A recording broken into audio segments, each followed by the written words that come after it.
السلام علیکم ورحمۃ اللہ وبرکاتہ.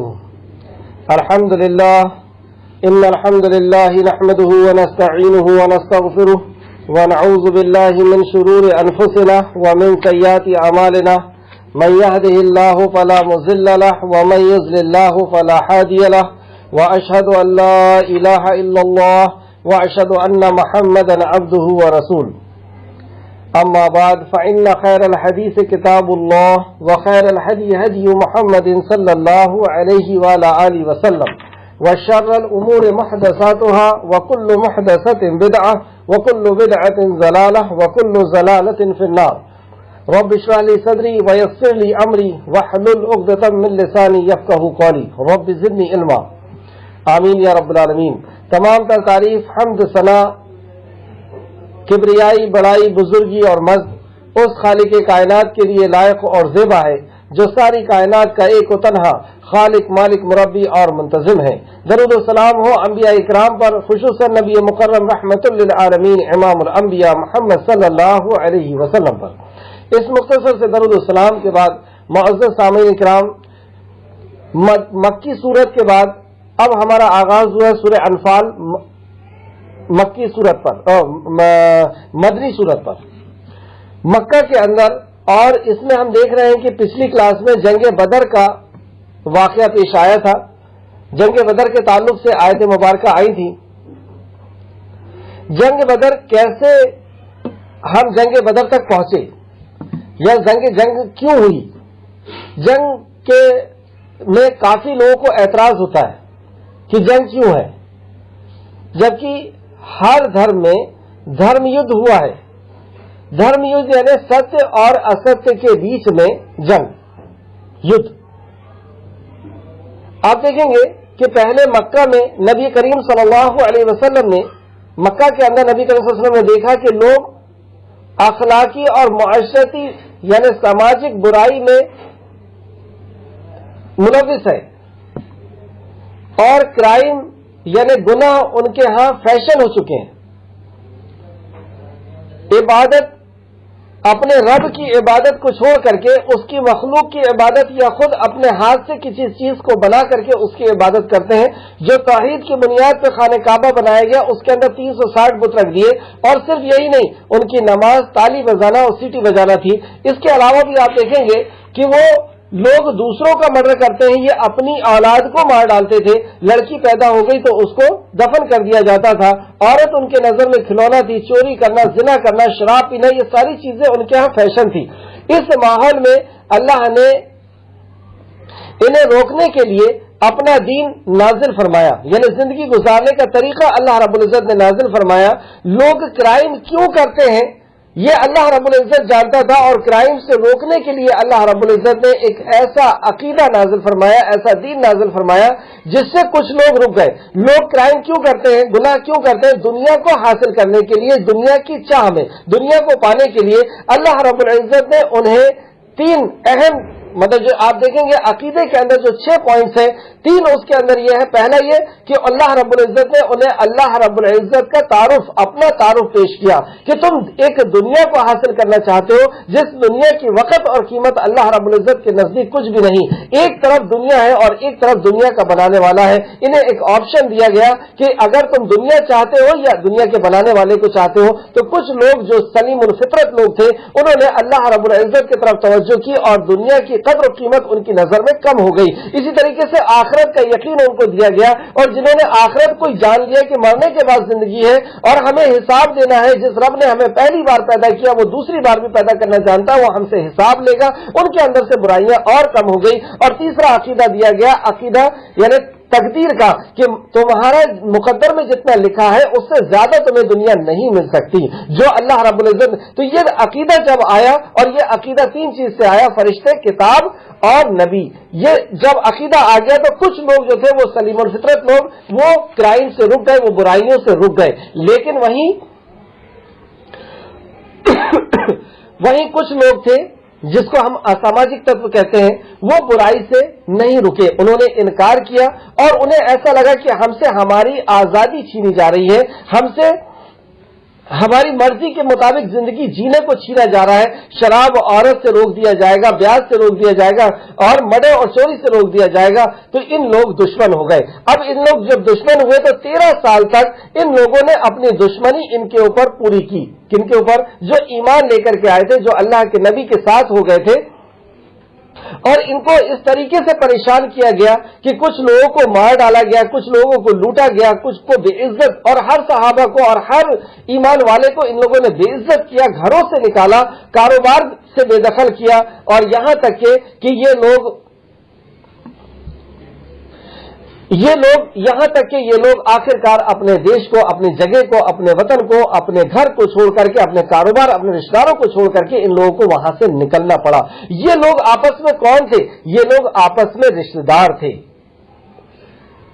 اور کس مذہب کے ماننے والے تھے؟ اس میں کچھ لوگ بنی اسرائیل, کچھ لوگ ابراہیم علیہ السلام کے دین پر تھے, دین ابراہیم پر, جن کو ہم مشرک کہتے ہیں. اور کچھ لوگ یہودی تھے جو اپنے آپ کو کہتے تھے ہم موسیٰ علیہ السلام کے ماننے والے ہیں. کچھ لوگ نصرانی تھے جو اپنے آپ کو کہتے تھے ہم عیسیٰ علیہ السلام کے ماننے والے ہیں. اگر غور کیا جائے تو یہ تینوں مذہب والے ایک اللہ کو ماننے والے تھے, اللہ کے نبیوں کو اور اللہ کی کتابوں کو ماننے والے تھے, یعنی مسلم تھے. اس بگڑے ہوئے مسلم, یعنی سماجک طور پر یا دیکھنے کے اعتبار سے یہ مسلم تھے, لیکن یہ اتنے بگڑ چکے تھے کہ اسلام سے ان کا کوئی تعلق نہیں رہا تھا. 13 سال تک نبی کریم صلی اللہ علیہ وسلم اسی کشمکش میں اور صحابہ اکرام اسی جد و جہد میں جیتے رہے, اور نبی کریم صلی اللہ علیہ وسلم ان کو دعوت دیتے رہے. لیکن کہیں پر بھی آپ نہیں دیکھیں گے کہ کوئی ان کے طرف سے, یعنی صحابہ کی طرف سے یا نبی مکرم کی طرف سے کوئی ہاتھ اٹھایا گیا ہو. یا صحابہ کئی بار کہتے تھے, عمر فاروق کا آپ دیکھیں گے کہ بار بار وہ کہتے تھے کہ یا رسول اللہ یہ ہم پر ظلم کر رہے ہیں, لیکن نبی مکرم نے کہا کہ نہیں, صبر کرو. اور اللہ رب العزت نے بار بار حکم نازل فرمایا کہ صبر کرو, ہمیں ہاتھ نہیں اٹھانا ہے. یہاں تک کہ سارے کے سارے لوگ مکہ چھوڑ کر کے مدینہ چلے گئے.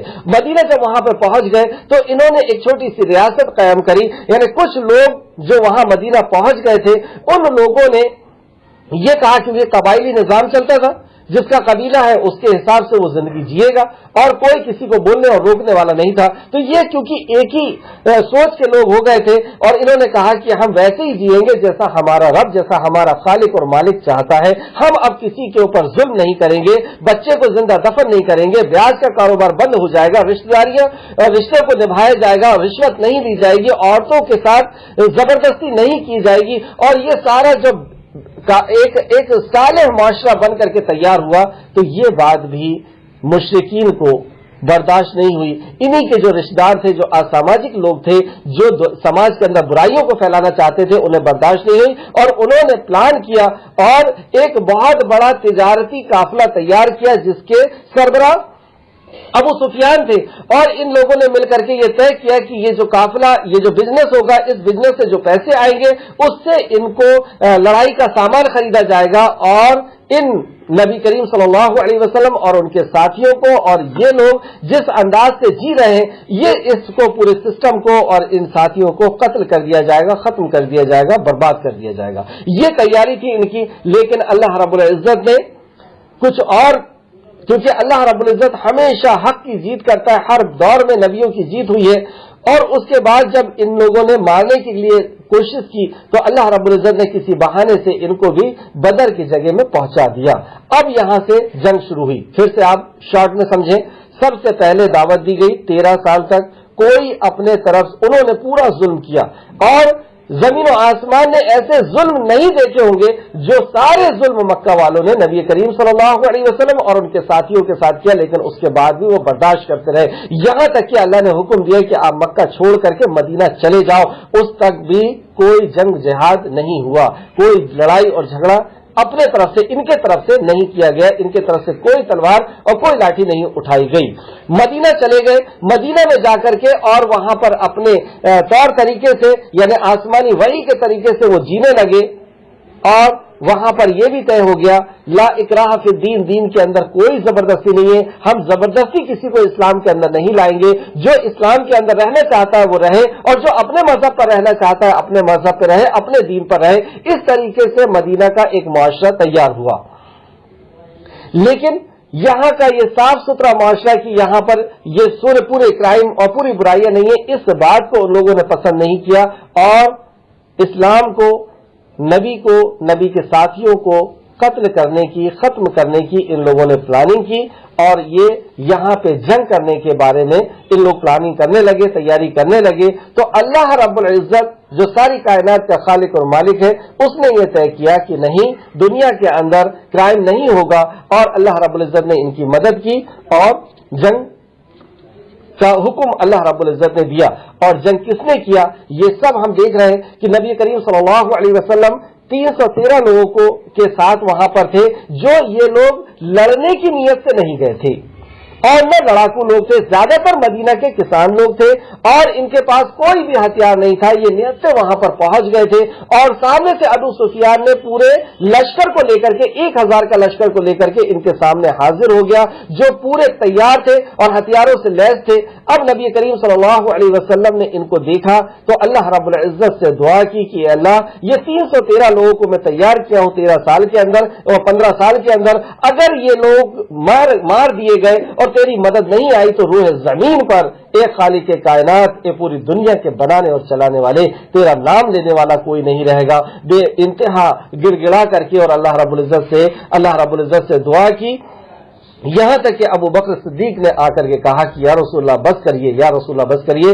اور پھر اللہ رب العزت نے مدد کا اعلان فرمایا کہ میں 1000 فرشتوں کے ساتھ تمہاری مدد کرنے والا ہوں۔ اور اس کے بعد اب آج دیکھتے ہیں ہم، اللہ رب العزت فرماتا ہے آیت نمبر 11 کے اندر، یاد کرو جب وہ اللہ اپنے طرف سے تمہیں امن و سکون دینے کے لیے تم پر اونگ طاری کر دی۔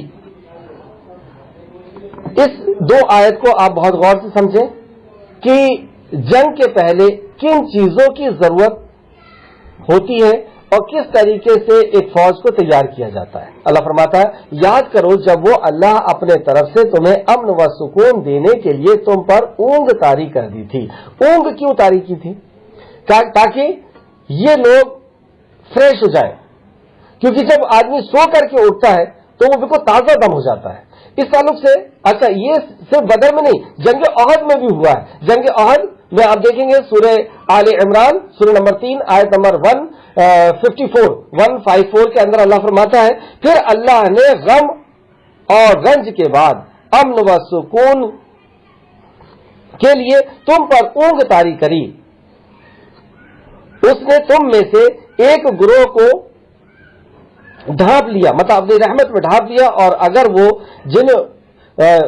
اس طریقے سے اللہ رب العزت نے یہاں پہ فرمایا کہ جنگ بدر میں بھی اللہ رب العزت نے، اور یہاں پہ جنگ احد میں اور یہاں پہ جنگ بدر کا کیونکہ نقشہ چل رہا ہے، جنگ بدر کی آیتیں چل رہی ہے، تو پتہ یہ چلا کہ جنگ بدر میں بھی، اور تفسیر ابن کثیر بھی اس کو یہی کہتے ہیں کہ جنگ بدر میں بھی اللہ رب العزت نے اونگ کو نازل فرمائی اور آسمان سے تم پر بارش برسائی۔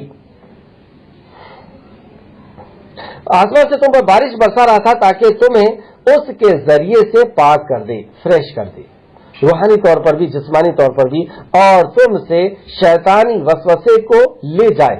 اب جو شیطان جو وسوسہ کر رہا تھا اس کو بھی اللہ رب العزت نے اپنے فضل و کرم سے لے گیا۔ شیطان کیا وسوسہ کر رہا تھا؟ شیطان یہ وسوسہ کرتا ہے کہ تم مار دیے جاؤ گے اور تمہاری پوری دولت لوگ لوٹ لیں گے، تمہاری بیوی کو کوئی دوسرا لے کر کے چلا جائے گا، یعنی دوسرے سے اس کا نکاح ہو جائے گا، تمہاری اولاد اناتھ ہو جائے گی اور تمہاری دولت کو کوئی اور لے لے گا۔ تو یہ جو شیطان وسوسہ کر رہا تھا، شیطانی وسوسہ جو ہو رہا تھا، اللہ رب العزت نے اس سے بھی نجات دی، اور تاکہ تمہارے دلوں کو مضبوط کر دے، یعنی ثابت قدم کر دے، اس کو ٹھہرا دے، اور تاکہ اس کی وجہ سے تمہیں ثابت قدمی حاصل ہو جائے، دل مضبوط ہو جائے گا کہ ہم اللہ کی رضا کے لیے لڑ رہے ہیں اور ہم اس برائیوں کو دور کرنے کے لیے، ختم کرنے کے لیے لڑ رہے ہیں، تو اللہ رب العزت اس میں ثابت قدم دے گا۔ اے نبی، جب آپ کا رب فرشتوں کے طرف وحی کر رہا تھا کہ بے شک میں تمہارے ساتھ ہوں، اللہ اکبر، فرشتوں کو بھی اللہ رب العزت مضبوط کر رہا ہے کہ میں تمہارے ساتھ ہوں، چنانچہ تم ان کو ثابت قدم رکھنا، مطلب جو تمہارے ساتھ انسان لڑ رہے ہوں گے، جو صحابہ اکرام ہوں گے،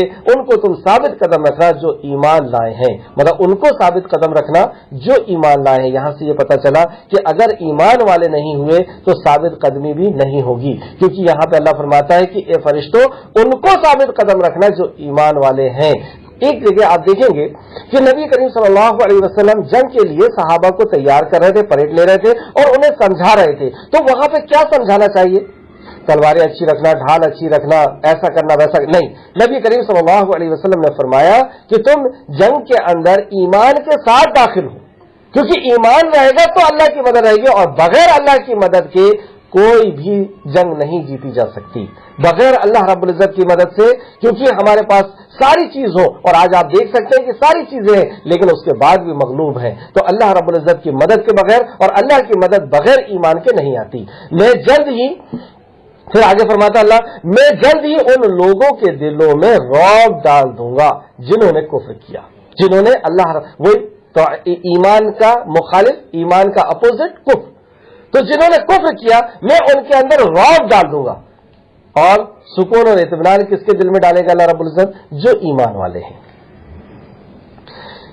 کتنی پلاننگ ہوئی، کتنی چیزوں سے تیار کیا گیا، اور پھر اس کے بعد اللہ فرماتا ہے چنانچہ تم ان کی گردنوں پر اور ان کے سر کے، مطلب ان کے سروں پر اور ان کی گردنوں پر اور ان کی پوروں پر مارو. مارنے کا حکم اب اسٹارٹ ہوا. اس سے پہلے کن کن چیزوں کی تیاری کی گئی؟ پہلے اللہ نے وعدہ کیا کہ میں فرشتوں کو پہنچانے والا ہوں. اونگ کے ذریعے سے اللہ رب العزت نے ان کی مدد کی اور ان کو بارش کے ذریعے سے شیطانی وسوسے سے دور کیا، دل کو مضبوط کیا، ثابت قدمی ان کے اندر آئی. اب فرشتوں سے حکم دیا کہ ان کو ثابت قدم رکھنا کیونکہ یہ ایمان والے ہیں. اس کے بعد اللہ رب العزت نے کہا کہ کہ اب ان سے جنگ کرنا ہے.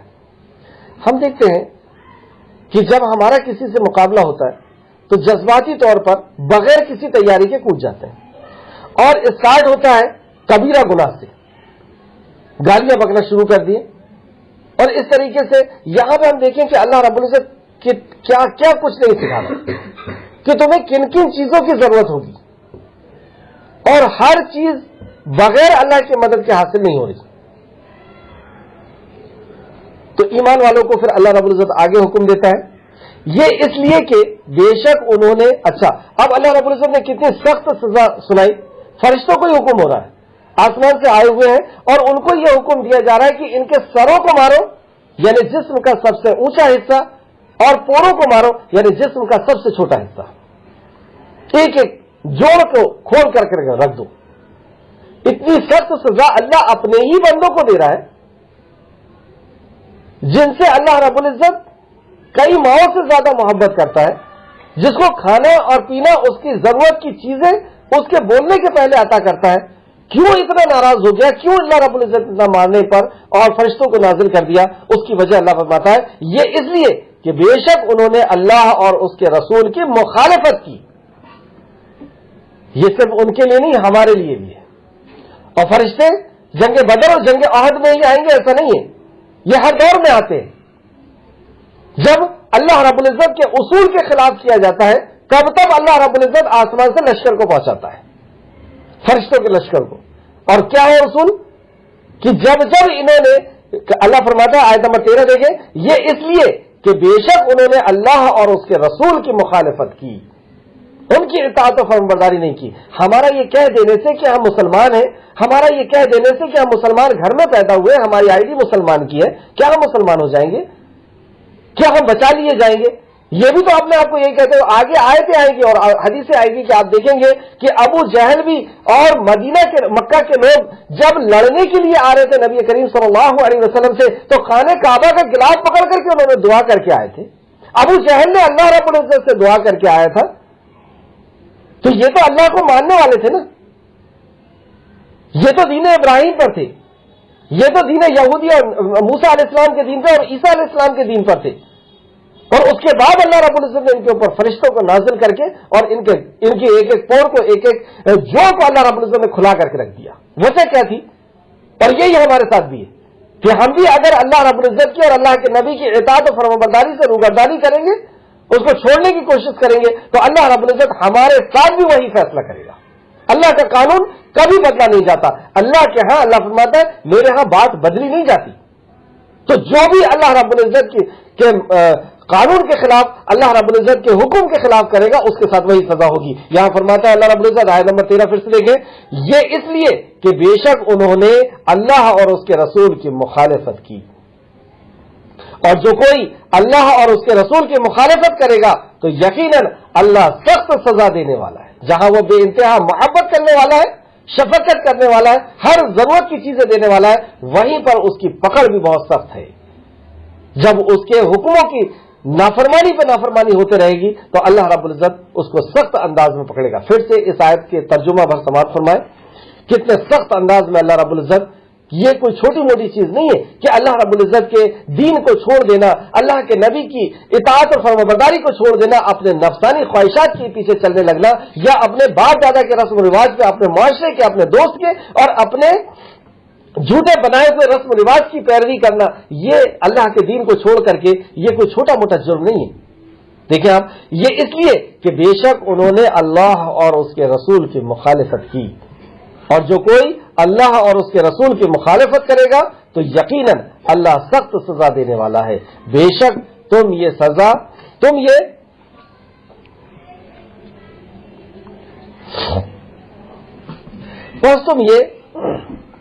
چکھو، اور بے شک کافروں کے لیے دردناک عذاب ہے۔ بس تم یہ چکھو، اور کافروں کے لیے، انکار کرنے والوں کے لیے، مخالفت کرنے والوں کے لیے دردناک عذاب ہے۔ دو بات کہی جا رہی ہے، بس یہ تم چکھو، یعنی یہ ٹیسٹ ہے، یہ دنیا کے اندر جو تم کو عذاب دیا جا رہا ہے، جو تمہاری پوروں کو کھولا جا رہا ہے، جو تمہیں بدر کے اندر مارا جا رہا ہے، جو فرشتے نازل کیے جا رہے ہیں، اور یہ تو صرف ٹیسٹ ہے، یہ اس کو ابھی چکھو، اور ابھی دردناک عذاب باقی ہے، یعنی قبر کا اور حشر کا اور جہنم کا دردناک عذاب ابھی باقی ہے۔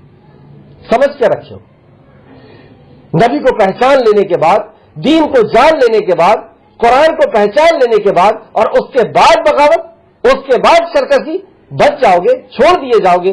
اللہ مجھے بھی اور آپ کو، ہم سب کو اللہ رب العزت اللہ کی اور اللہ کے نبی کی نافرمانی کرنے سے بچا لے، آمین یا رب العالمین۔ آیت نمبر 15، اے ایمان والو، بے شک تمہارا ان لوگوں سے لشکر سے مقابلہ ہو، اعوذ باللہ من الشیطان، اے ایمان والو، جب تمہارا ان لوگوں کے لشکر سے مقابلہ ہو جنہوں نے کفر کیا تو تم ان سے پیٹ نہ دکھانا۔ ایک جنگ کا اصول بتایا جا رہا ہے کہ جب حق اور باطل کی جنگ ہو، جب ظالم کو ظلم سے روکنے کی جنگ ہو،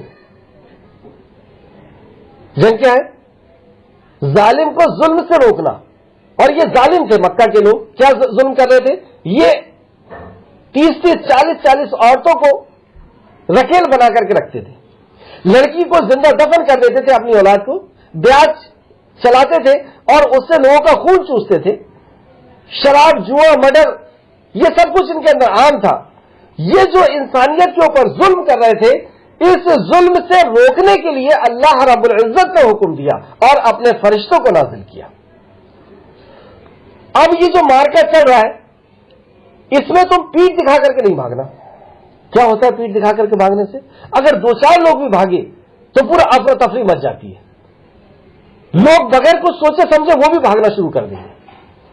اللہ رب العزت نے کہا یہ کبیرہ گناہ ہے۔ نبی کریم صلی اللہ علیہ وسلم کی ایک حدیث دیکھیں، حضرت ابو ہریرہ سے روایت ہے، حضرت ابو ہریرہ رضی اللہ عنہ سے روایت ہے کہ بیان کیا کہ رسول کریم صلی اللہ علیہ وسلم نے فرمایا 7 کبیرہ گناہوں سے اجتناب کرو، بچو۔ انہوں نے عرض کیا اے اللہ کے رسول صلی اللہ علیہ وسلم وہ کون کون سے ہیں؟ فرمایا نمبر 1 اللہ کے ساتھ شرک کرنا۔ 7 کبیرہ گناہوں سے، 7 بڑے گناہوں سے بچو، اور سب سے پہلا کیا؟ اللہ کے ساتھ شرک کرنا۔ دوسرا جادو کرنا، جادو کر کے لوگوں کے اندر تفرقہ ڈالنا، لوگوں کو فکر و پریشانی کے اندر مبتلا کرنا، یعنی جادو کرنا۔ تیسرا اس جان کو ناحق قتل کرنا جسے اللہ تعالی نے حرام کر دیا ہے، مطلب کسی بے گناہ کا قتل کرنا یہ۔ اور چوتھا سود کھانا، یعنی بیاج کا کاروبار کرنا، بیاج سے پیسے کھانا۔ اور 5واں یتیم کا مال کھانا، جس کے ماں اور باپ نہیں ہے ایسے بچے کے مال کھانا۔ اور 6واں جنگ کے دن میدان سے پیٹ دکھا کر کے بھاگ جانا، مطلب حق اور باطل کی جنگ ہو رہی ہے، ستیہ اور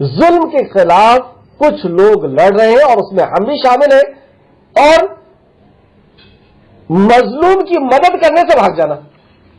جنگ چل رہی ہے، مظلوم کو اس کا حق دلانے کے لیے اور مظلوم کی مدد کرنے سے میدان جنگ سے بھاگ جانا. 7واں، پاک دامن غافل اور مومن عورت پر بہتان لگانا، یہ بھی کبیرہ گناہ ہے. پاک دامن غافل اور مومن عورت پر بہتان لگانا، یہ ایک فیشن کے طور پہ بھی لگا دیا جاتا ہے. کوئی کسی سے بات کر رہا ہے، کوئی کسی کے ساتھ دکھ گیا، بس زبان اٹھائے اور تالو پہ لگا دی. یہ جو ہم نے بول دیے ہیں یہ ختم نہیں ہوا، یہ فرشتے نے لکھ لیا، اور جب اس کی سزا دی جائے گی 80 کوڑے کی سزا ہے. زنا کی 100 اور اس کی 80 کوڑے کی. کسی بہتان کسی پاک دامن عورت پر صرف اتنا کہہ دیا اس نے، کیا رہے تو یہ اللہ رب العزت محفوظ رکھے. یہ بخاری شریف کی حدیث تھی، بخاری شریف حدیث نمبر 2766 مسلم شریف حدیث نمبر 89. واپس ہے آیت پر، آیت نمبر 15. اے ایمان والو، جب تمہارا ان لوگوں کے لشکر سے مقابلہ ہو جنہوں نے کفر کیا تو تم ان سے پیٹ نہ پھیرو، اور جو شخص اس دن ان سے پیٹ پھیرے گا سوائے اس شخص کے جو لڑائی کے لیے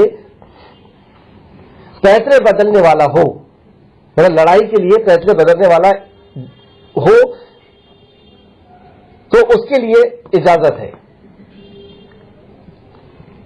تو یقیناً اللہ کا غضب لے کر لوٹا، اور جو پیٹ پھیر کر کے لوٹے گا تو وہ اللہ کا غضب لے کر کے، اللہ کی ناراضگی لے کر کے لوٹے گا، اور اس کا ٹھکانہ جہنم ہے. اللہ اکبر.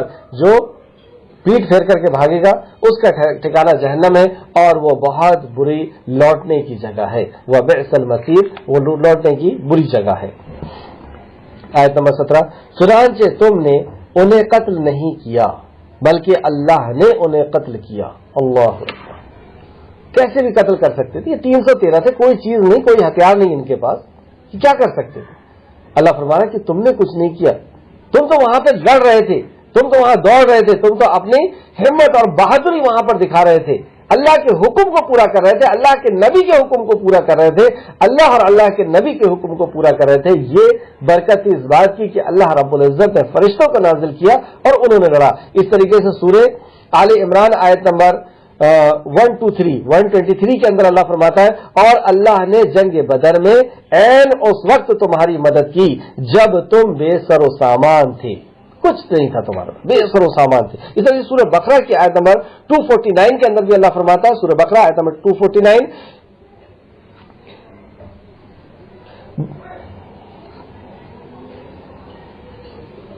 کئی بار تھوڑی سی جماعت اللہ کے حکم سے بڑی جماعت پر غالب آتی ہے اور اللہ صبر کرنے والوں کے ساتھ ہے. کئی بار ایسا ہوا ہے کہ بڑی جماعت کے اوپر چھوٹی جماعت غالب آئی ہے، چھوٹا لشکر غالب آیا ہے. کیوں ہوا ایسا؟ کیونکہ وہ حق پر تھے، وہ ایمان پر تھے، اور اللہ رب العزت نے ان کو ظلم کو ان کے ذریعے سے روک دیا. اور اے نبی، جب آپ نے مٹھی بھر خاک پھینکا تو وہ آپ نے نہیں پھینکا بلکہ اللہ نے پھینکا. اللہ اکبر. دیکھیں آپ، مکی پوری زندگی وہی نبی ہے، لیکن نبی مکرم نے کبھی ایسا نہیں کیا کہ مٹھی بھر راکھ اٹھا کر کے ان کے اوپر مار دی ہو اور اللہ رب العزت سے ان کے لیے بد دعا کی ہو. مکہ کے اندر پوری دعا کرتے رہے، یہاں تک کہ مدینہ کے اندر بھی. لیکن اب یہ لوگ جو اسلام کو ختم کرنے کے لیے، امن و امان کو ختم کرنے کے لیے، سکون و اطمینان کو ختم کرنے کے لیے دنیا کے آئے ہیں، تو اللہ رب العزت نے یہ حکم دیا. یہ اس لیے ہوا کہ جب نبی کریم صلی اللہ علیہ وسلم دعا کر رہے تھے، اور دعا کر کے جب آپ اپنے خیمے سے باہر نکلے تو آپ نے ایک مٹھی مٹی اٹھائی اور مشرکین کے اوپر پھینکی اور کہا شہادت الوجوہ، چہرہ بگاڑ دے. مطلب اللہ رب العزت سے بد دعا کی مٹھی پھینکتے ہوئے کہ چہرہ بگاڑ دے. اللہ رب العزت نے ان مٹی کے کنکراٹ کو مشرکین کی آنکھوں میں پہنچا دیا، اور سارے کے سارے لوگ اس کا شکار ہوئے، مطلب وہ مٹی ان تک پہنچی، ان کی آنکھ تک، اور سب کی سب اس مٹی سے ان کی آنکھیں جو ہے وہ زخمی ہوئی. یہ تفسیر ابن کثیر جلد نمبر 2 صفحہ نمبر 769 کے حوالے سے میں نے بتایا. تو اللہ فرماتا ہے اے نبی کریم صلی اللہ علیہ وسلم، جب آپ نے پھینکی یعنی مٹی کو پھینکا تو وہ آپ نے نہیں بلکہ اللہ نے پھینکی، مطلب اللہ رب العزت نے اس میں ایسی مدد کی کہ ان کی آنکھوں تک پہنچا دی، اور تاکہ وہ مومنوں کو اپنے طرف سے اچھا انعام سے نوازے. اور یہ اللہ رب العزت کا دستور ہے کہ اللہ رب العزت کس کو اچھے انعام سے نوازتا ہے؟ مومنوں کو اچھے انعام سے نوازے. مومن کی صفات آپ دیکھ رہے ہیں، اور مومن کی فضیلت اس کے پہلے بھی آئی تھی، اور یہ دوسرے نمبر پر کہ اللہ رب العزت نے اس لیے ایسا کیا تاکہ وہ ان کو اچھے انعام سے نوازے. بے شک اللہ خوب سننے والا خوب جاننے والا ہے. کیوں آ رہی ہے یہ دو صفت یہاں پر؟ ان اللہ سمیع العلیم، کہ تم میدان کارزار میں ہو، میدان جنگ میں ہو، حق اور باطل کی جنگ چل رہی ہے، تم ظالم کا ہاتھ روک رہے ہو، تم ظالم کو ظلم سے روک رہے ہو. اللہ رب العزت تمہیں دیکھ بھی رہا ہے، تمہیں سن بھی رہا ہے، تمہاری ایک ایک نقل اور حرکت پر اس کی نظر ہے، اور تمہاری ایک ایک لمحات پر اس کی مدد ہے. فرشتوں کے ذریعے تمہارے ایک ایک لمحات پہ اس کی مدد ہے. اللہ فرماتا ہے ان اللہ سمیع، وہ سن رہا ہے، علیم، اور وہ جان رہا ہے.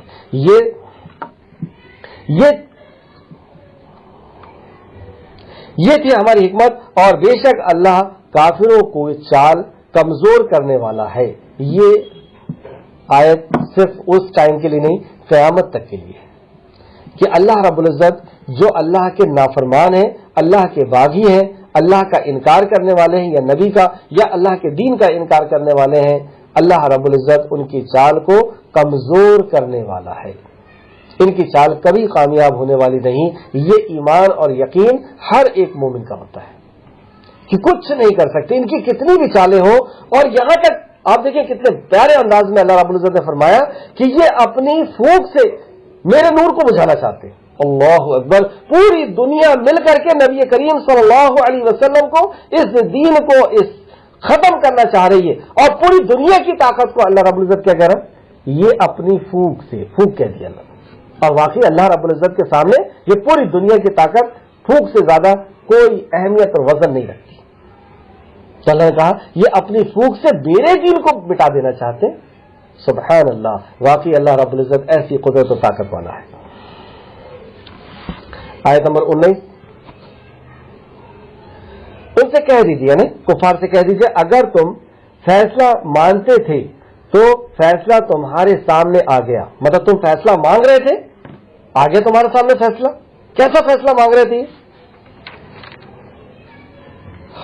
تفسیر الطبری، تفسیر ابن ابو حاتم جلد نمبر 5 صفحہ نمبر 1675، اور مسند احمد نے بھی اس حدیث کو روایت کیا. مسند احمد جلد نمبر 5 اور حدیث نمبر 431. تفسیر ابن کثیر جلد نمبر 2 صفحہ نمبر 770. ابو جہل نے بدر کے دن، یہ دیکھیے آیت پھر سے سمجھے آپ. اگر تم فیصلہ مانگتے تھے تو فیصلہ تمہارے سامنے آ گیا. یہ فیصلہ مانگ رہے تھے کفار مکہ، مشرکین مکہ. ابو جہل نے بدر کے دن یہ دعا کی تھی کہ اے اللہ، کس سے دعا کر رہا ہے؟ اللہ سے دعا کر رہا ہے ابو جہل، یعنی وہ اللہ کو ماننے والا تھا. دیکھ رہے ہیں آپ، ابو جہل نے کہا اس دن یہ دعا کی کہ اے اللہ، ہم میں سے جو شخص رشتوں کو زیادہ توڑنے والا، مطلب ان کو یہ لگتا تھا کہ نبی کریم صلی اللہ علیہ وسلم نے رشتہ داریوں کو توڑ دیے. کسی کے بیٹے کو لے کر کے چلے گئے، کسی کی بیوی کو لے کر کے چلے گئے، کسی کے ماں کو لے کر کے چلے گئے، کسی کے بھائی کو لے کر کے چلے گئے. تو یہ رشتہ داریوں کو انہوں نے توڑ دیا. اور ہمارے سامنے ایک غیر معروف بات پیش کرنے والے ہیں، مطلب رشتوں کو توڑنے والے بھی ہیں، اور ہمارے سامنے غیر معروف بات پیش کرنے والے. کیا تھی غیر معروف بات؟ کہ ایک اللہ کی عبادت کی جائے، تم اس کی عبادت کرو جس نے تمہیں پیدا کیا. تم اپنے ہاتھ سے کسی چیز کو بنا کر کے اس کی عبادت نہ کرو. اس کو یہ لوگ غیر معروف بات بولتے تھے، کیونکہ یہ بات کبھی انہوں نے سنا نہیں تھا.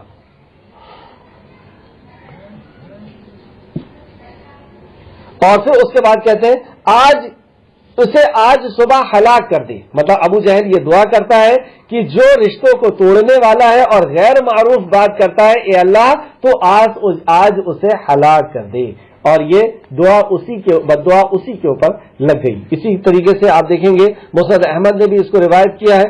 اور ایک اور جگہ سدی کہتے ہیں کہ مشرکین جب مکہ سے بدر کے طرف نکلنے لگے تو انہوں نے غلاف کعبہ کو پکڑ کر کے کہا کہ اللہ تعالیٰ سے یہ مدد طلب کرتے ہوئے کہنے لگے اے اللہ دونوں لشکروں میں سے اعلیٰ، دونوں جماعتوں میں سے زیادہ معزز اور دونوں قبیلے میں سے بہتر کو فتح و نصرت عطا فرما. کیونکہ وہ اپنے آپ کو بہتر سمجھتے تھے، وہ اپنے آپ کو بہتر جماعت سمجھتے تھے اور کہہ رہے ہیں کہ اللہ مشرکین خانہ کعبہ کا غلاف پکڑ کر کے اللہ سے دعا کر کے آ رہے ہیں. اس سے کیا پتہ چلا کہ وہ اللہ کے بھی ماننے والے تھے، لیکن اس کے بعد بھی انہوں نے اللہ کے کو جیسا ماننے کا حق تھا ویسا نہیں مانا. یعنی اللہ رب العزت کو ربوبیت میں اکیلا نہیں مانا، اللہ کے اسماء الحسنہ میں اکیلا نہیں مانا، اللہ رب العزت کے ذات کے اعتبار سے ان کو اللہ کو اکیلا نہیں مانا، اللہ کی عبادت کے اعتبار سے ان کو اکیلا نہیں مانا، اور اللہ کے نبی کا انکار کیا، نبی کی اطاعت اور فرمانبرداری کا انکار کیا. اللہ کے کلام کو سننے سے، اس کو علم حاصل کرنے سے، اس پر ایمان لانے سے، اس پہ عمل کرنے سے ان کا انکار کیا. اللہ رب العزت نے ایسے ماننے کو ماننا نہیں تصور کیا اور ان کو جنگ بدر میں ان کو سبق سکھا دیا. سورہ انفال آیت نمبر 32 لکھیں. سورہ انفال آیت نمبر 32.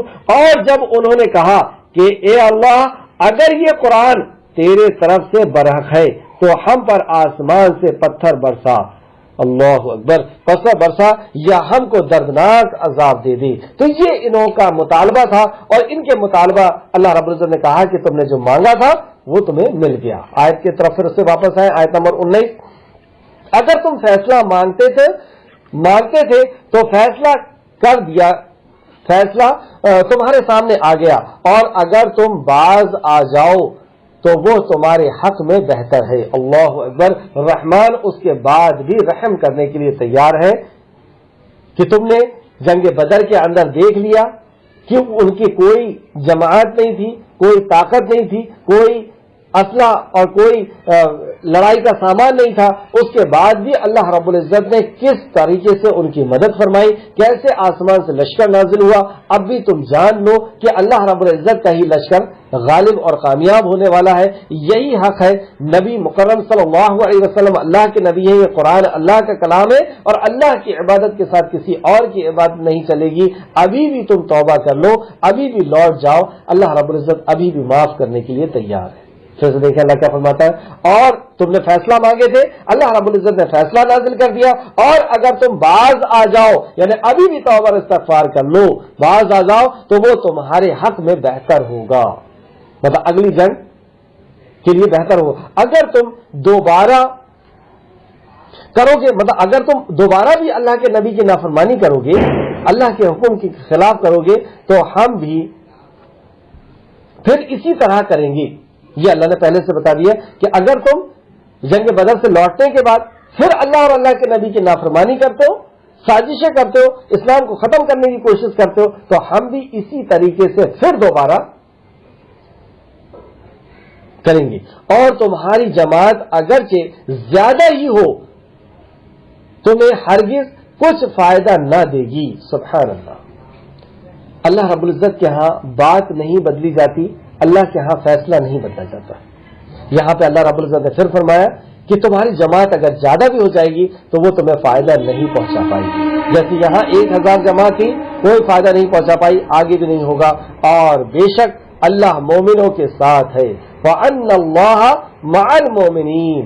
سبحان اللہ. آیت نمبر 19 میں ایمان والوں کی کیا فضیلت بیان کی گئی؟ وَأَنَّ اللَّهَ مَعَ الْمُؤْمِنِينَ. اور بے شک اللہ مومنوں کے ساتھ ہے. یہ سمجھ لو. تم نے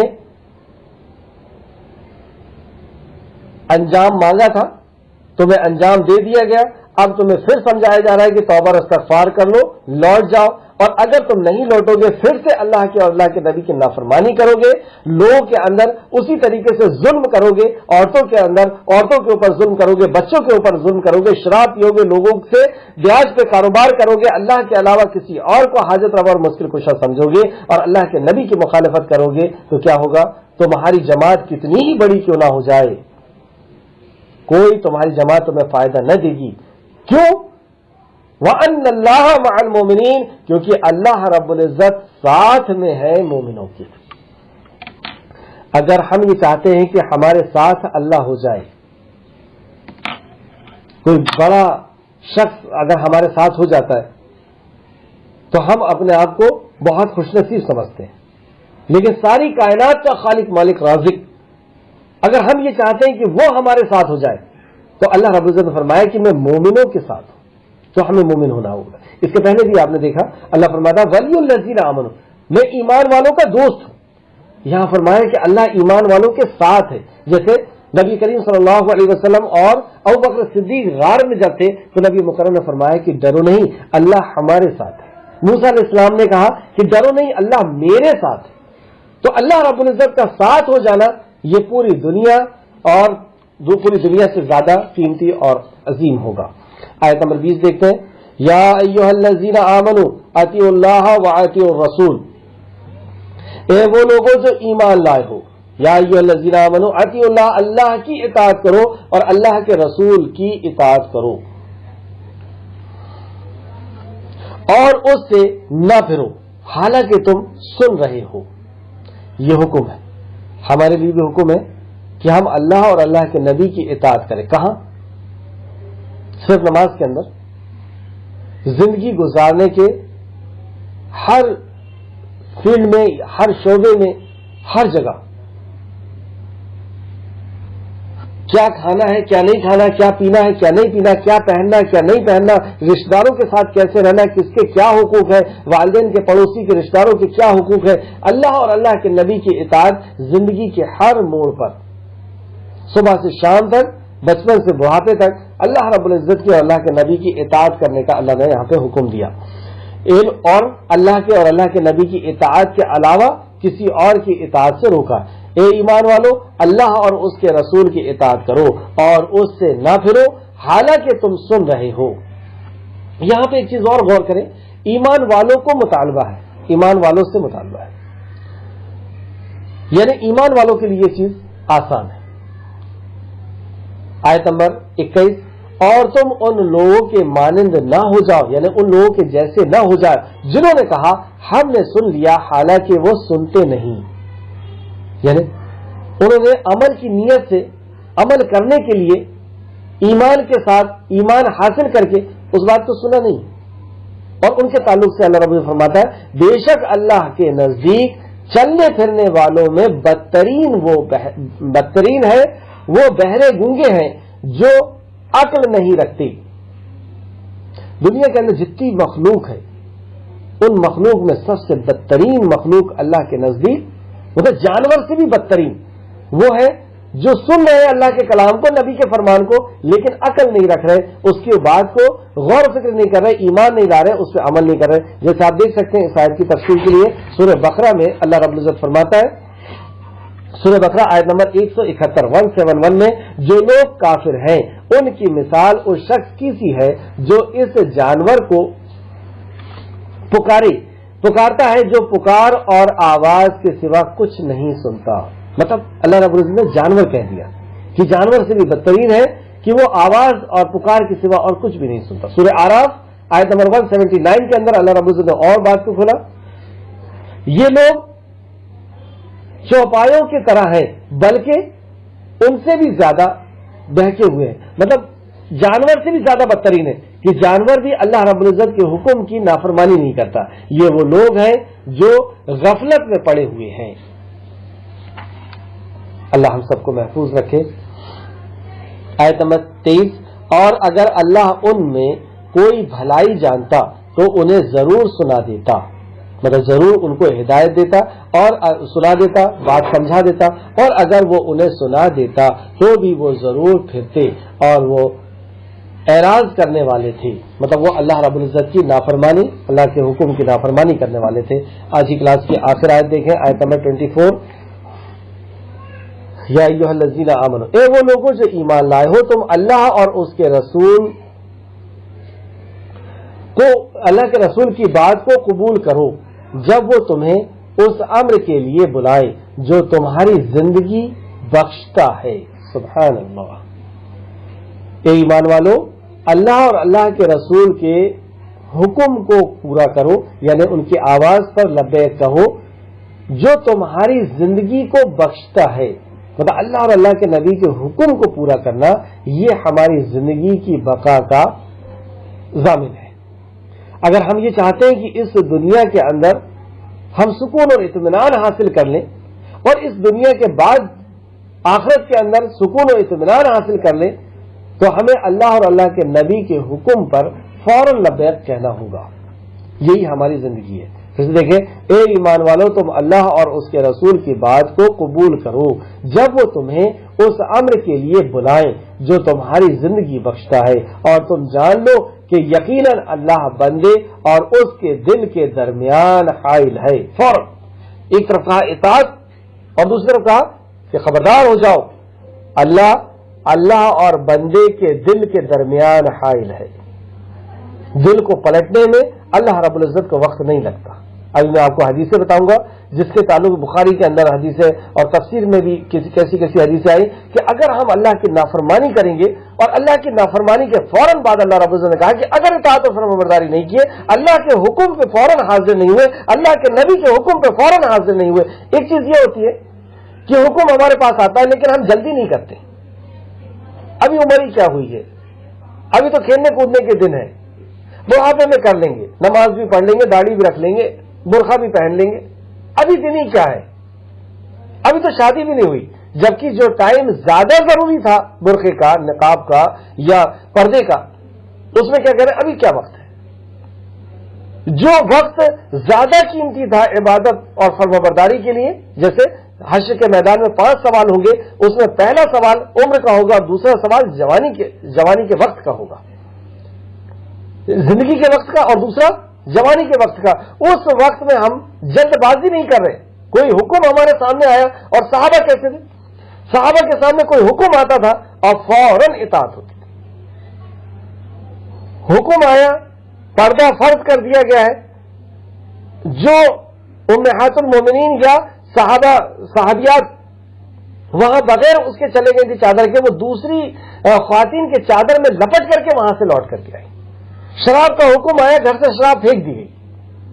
جو حکم جب آتا، قبلے کا حکم آیا، نماز کی حالت کے اندر قبلہ بدل دیا گیا۔ یہ ہے اطاعت، کہ جس وقت جو حکم ہمیں ملے ہم اس کی اس وقت اطاعت کریں۔ تو جو اطاعت کرے گا، یہاں پہ اللہ نے فرمایا تمہاری اسی میں زندگی ہے، اور تم جان لو کہ یقیناً اللہ بندے اور اس کے دل کے درمیان حائل ہے۔ کیوں ترنت یہ بات آ رہی ہے کہ اطاعت و فرمانبرداری نہیں کیے تو اللہ رب العزت تمہارے دل کو پلٹ دینے پر قادر ہے،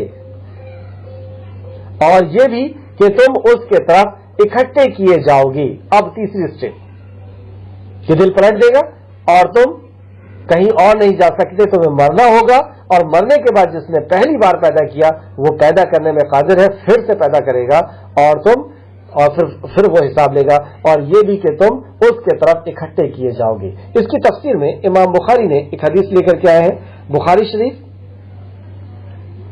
حدیث نمبر 2647۔ امام بخاری فرماتے ہیں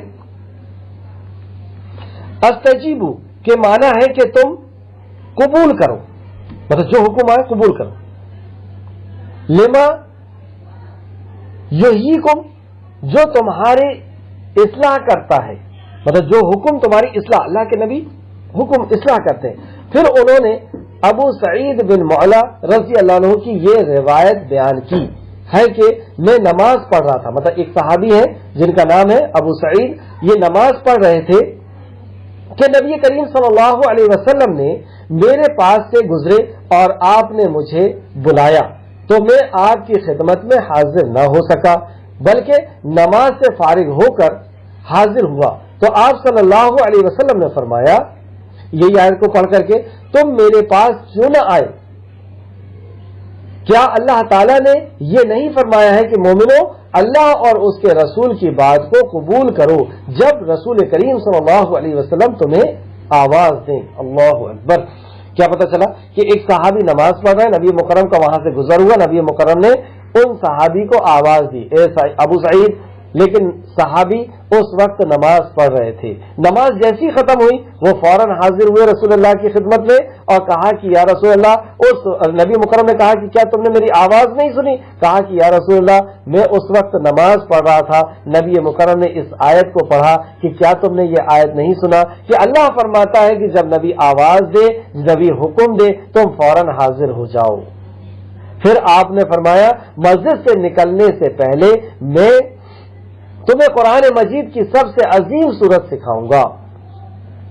اور جب رسول کریم صلی اللہ علیہ وسلم سب سے عظیم سورت ہے 114 صورتیں ہیں، اس میں سب سے عظیم سورت تو آپ نے فرمایا کہ وہ الحمدللہ رب العالمین ہے اور سبع مثانی ہے، یعنی بار بار دہرائی جانے والی، بار بار پڑھی جانے والی، نماز کے اندر بار بار پڑھی جانے والی سورت ہے۔ اسے امام بخاری نے روایت کیا، بخاری شریف حدیث نمبر 2647۔ پتہ یہ چلا کہ تم کسی بھی حالت میں ہو، نبی مکرم کا حکم آ گیا ہے، فوراً لبیک کہنا ہے۔ اگر اللہ کے اور اللہ کے نبی کے حکم پر ہم نے لبیک نہیں کہا، اپنی نفسانی خواہشات کو اوپر رکھا، اپنے دوستوں کی باتوں کو اوپر رکھا، اپنے سماج، اپنے معاشرے کی باتوں کو اوپر رکھا، اپنے خاندانی رسم رواج کو اوپر رکھا، تو اللہ رب العزت فرماتا ہے کہ اللہ بندے اور اللہ کے درمیان اللہ رب العزت حائل ہے۔ اس تعلق سے ایک حدیث دیکھیں، مسند احمد جلد نمبر 3 حدیث نمبر 112 اور جامع ترمذی حدیث نمبر 2140۔ امام احمد نے حضرت انس بن مالک رضی اللہ عنہ کی روایت کو بیان کیا ہے کہ نبی کریم صلی اللہ علیہ وسلم اکثر یہ دعا پڑھا کرتے تھے، یا مقلب القلوب ثبت قلبی علی دینک، اے دلوں کو پھیرنے والے ہمارے دل کو اپنے دین پر ثابت رکھ۔ ہم نے عرض کیا، اے اللہ کے رسول، ہم آپ پر اور آپ جس دین کے لیے، جس دین کو لے کر آئے ہیں اس پر ایمان لائے ہیں، تو کیا آپ کو ہمارے بارے میں کوئی ڈر ہے؟ آپ نے فرمایا ہاں۔ اللہ اکبر! کس کے بارے میں فرما رہے ہیں؟ وہ صحابہ کے بارے میں کہ جن سے اچھے لوگ دنیا کے اندر پیدا نہیں ہو سکتے، ان کے تعلق سے فرما رہے کہ ہاں بے شک ہر ایک کا دل اللہ تعالیٰ کی 2 انگلیوں کے درمیان ہے، اللہ عز و جل انہیں پھیرتا رہتا ہے۔ اللہ اکبر! کیوں پھیرتا رہتا ہے اور کیوں پھیر دے گا؟ اس سے یہ پتہ چلا کہ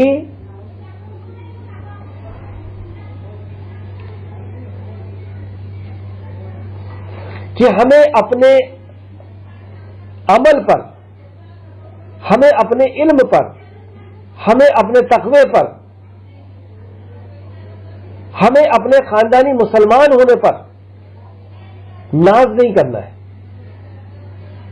ہمیں اللہ کی نافرمانی سے بچنا ہے، کیونکہ اگر ہم نے نافرمانی سے بچ گئے، نہیں بچے، تو اللہ رب العزت دلوں کو پلٹنے میں اس کو وقت نہیں لگے گا۔ اس طریقے سے ایک اور حدیث دیکھیں،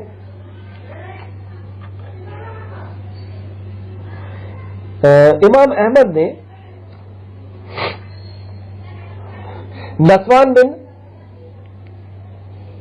امسان رضی اللہ عنہ کی قلابی کی رضی اللہ عنہ کی روایت کو بیان کیا ہے کہ میں نے نبی کریم صلی اللہ علیہ وسلم کو یہ فرماتے ہوئے سنا، ہر دل اللہ رب العالمین کی انگلیوں میں سے 2 انگلیوں کے درمیان ہے۔ ہر دل اللہ رب العالمین کی 2 انگلیوں کے درمیان ہے، وہ اسے جب سیدھا رکھنا چاہتا ہے تو سیدھا رکھتا ہے اور جب اسے ٹیڑھا کرنا چاہتا ہے تو اسے ٹیڑھا کر دیتا ہے۔ آپ یہ دعا بھی فرمایا کرتے تھے، یا مقلب القلوب ثبت قلبی علی دینک، اے دلوں کو پھیرنے والے ہمارے دل کو اپنے دین پر ثابت رکھ، اور میزان یعنی رحمان کے ہاتھ میں ہے، میزان رحمان کے ہاتھ میں ہے، وہ اسے نیچے اور اونچا کرتا رہتا ہے۔ اسے مسند احمد میں یہ حدیث ہے، مسند احمد جلد نمبر 4 حدیث نمبر 183. کیا پتہ چلا اس سے کہ اللہ رب العزت کہ اگر ہم نے اللہ کے نبی کی اطاعت و فرمانبرداری نہیں کی، نافرمانی کی ہے، تو ہمیں ڈرنا چاہیے کہ اللہ رب العزت دلوں کو الٹنے پلٹنے پر قادر ہے، اور ہمیں یہ دعا بھی کرتے رہنا چاہیے، اور اپنے عمل پر، اپنے علم پر، اپنے خاندانی مسلمان ہونے پر یا کسی بھی چیز پر ہمیں تکبر اور غرور نہیں کرنا چاہیے کہ ہمیں تو یہ وراثت میں مل گیا ہے اور ہم تو ایسے اور ہم تو ہدایت یافتہ ہیں. اگر ہم نے کبھی بھی اللہ رب العزت کی، اللہ کے نبی کی نافرمانی کی ہے اور اللہ اگر ناراض ہو گیا تو وہ دلوں کو پلٹنے پر قادر ہے. اللہ رب العزت سے دعا ہے کہ اللہ رب العزت یا مقلب القلوب ثبت قلبی علی دینے کا، اے دلوں کو الٹنے پلٹنے والے ہمارے دل کو دین کے اوپر ثابت قدم رکھ، اور جب تک زندہ رکھ اسلام کے ساتھ زندہ رکھ، جب ہماری موت ہو تو اسلام ایمان کے ساتھ ہمارا خاتمہ ہو. آمین یا رب العالمین. السلام علیکم ورحمۃ اللہ وبرکاتہ.